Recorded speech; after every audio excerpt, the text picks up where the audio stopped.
Hey guys, it's Jim back this week. I want to continue our conversations on mediums. So I have a friend who is a fisherman, and he was talking to me about kind of the ads and things he had been seeing from his big box sporting goods company.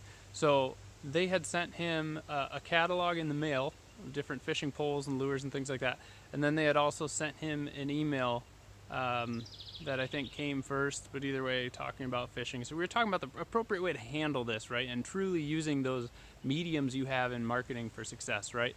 So he said, how would you do this? Well, the problem is catalogs are big and expensive. They're expensive to ship.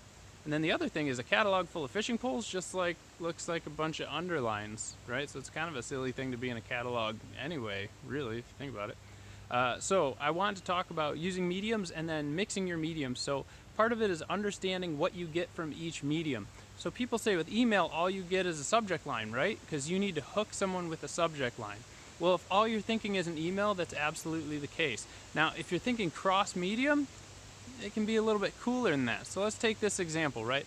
If this was me and I was the sporting goods company and I was going to send you stuff on fishing poles, the first thing I would do, because I understand my mediums, is I would send you a mailer that is a postcard with just a picture of you fishing, right? Picture of a fisherman out there on his private lake and all that.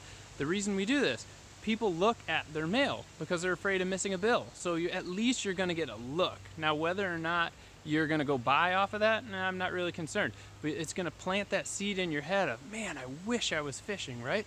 So then you follow it up with an email 3 to 4 days later or something. Now that subject line is not just a subject line. Now that subject line means a little bit more because you're like, I have been thinking about fishing lately and I see this now and maybe I should go check out some fishing poles, right?